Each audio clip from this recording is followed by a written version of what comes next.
new iPad Pro with M2 and MagSafe, 11-inch Pro with Mini LED, iPad Air with A16 and Mini LED, new iPad Mini, maybe not, but 10th generation iPad with a spec bump and a 10.5-inch display. I'm Rene Ritchie. YouTube tells me 70% of you watching still haven't subscribed, so hit that button and bell and we can build the absolute best community in tech together. Apple's baseline iPad has consistently been just one of the best values in tech. It's never had the greatest display or greatest camera system, but year in, year out, every September, on the September, Apple's been updating it with increasingly better and better processors and adding support for everything from the OG Pencil to the Smart Keyboard. Now, I know some people really want a laminated screen, while others maintain non-laminated screens are way cheaper to repair, and some want the Pencil 2 because charging the Pencil 1 is still so damn awkward looking. But my guess is 2022 will bring more of the same. Could it go USB-C like literally every other iPad now?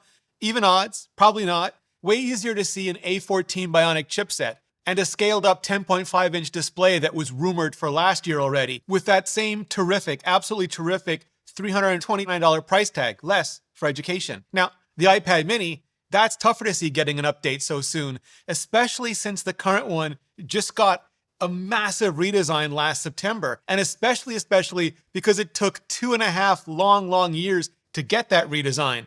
Now, don't get me wrong, I'd all caps love to see a Mini LED iPad mini, basically Mini LED all the things, and I know some of you want nothing more than a full-on iPad mini Pro or iPad Pro mini with 120 hertz, a tiny magic keyboard, and a 90-degree draw switch just to de-gellify the refresh, and every other premium bell and high-end whistle imaginable. But Apple really seems to see the mini market as a smaller Air, not a smaller Pro. And the update cycle is every couple or few years, at least so far. So I'm not going to expect anything more from the mini until I see it, and I just don't think we'll be seeing it for at least another year or two. The iPad Air, though, that got its massive redesign back in September of 2020.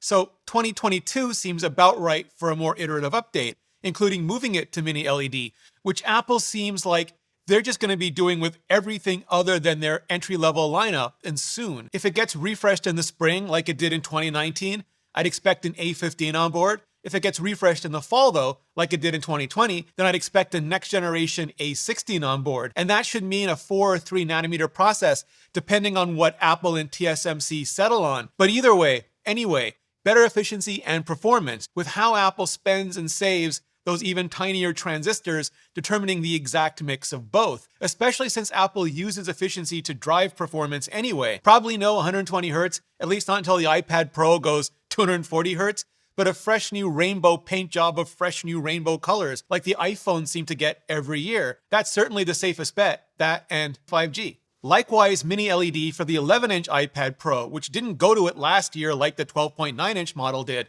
because it would have just blown up the price point. At that point, here's my point. It's rumored to be doing that next. And I doubt Apple's going to be willing to let the starting price just balloon up much higher than it already is. So maybe the Mini LED process has been paid down or just come down to make swallowing it into the existing bill of materials just way less of a bitter pill.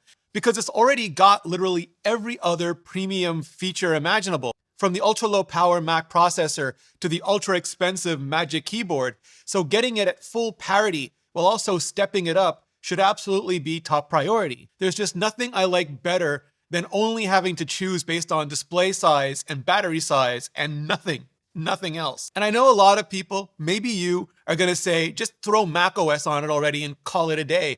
But we already have the Mac, damn fine Macs now as well. So that would be just such an utter disservice, not only to the iPad, but to everyone who wants an iPad and not a Mac.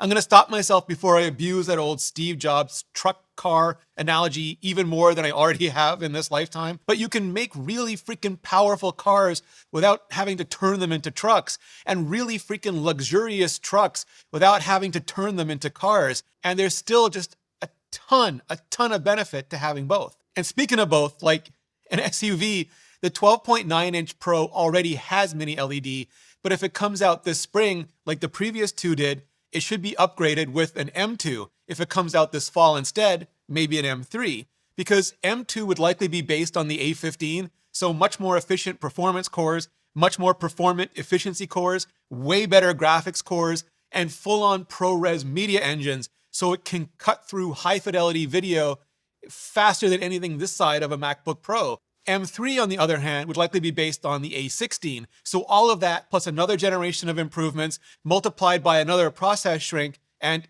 yes, drool. Absolute drool. Also rumored is MagSafe charging, Apple's brand of power cable that attaches magnetically and charges inductively. Some call it wireless, but it still requires contact, and yes, there's still a wire on the other end. Would that be something like MagSafe 3 on the latest Apple Silicon MacBook Pros? Could just plug in with minimal changes needed to the core design? Or more like iPhone MagSafe with the magnetic discs? Would require some form of non-metal contact point.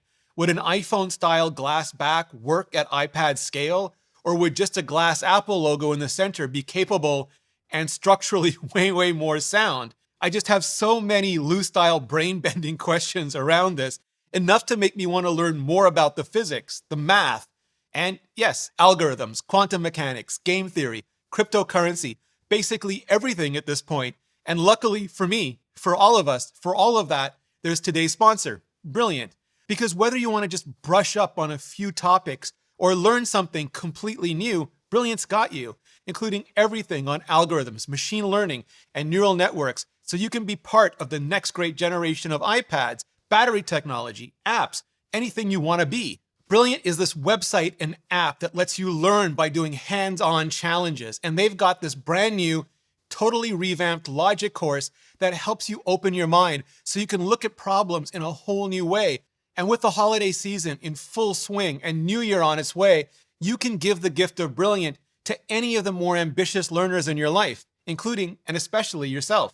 And right now, because you're watching this video, the first 200 of you who click on the link in the description or go to brilliant.org/ReneRitchie will get 20% off Brilliant's annual premium subscription.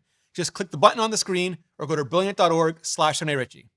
Clicking on that button really helps out the channel, and so does hitting up this playlist above for more on everything that Apple has coming our way in 2022. So just hit that playlist, and I'll see you in the next video.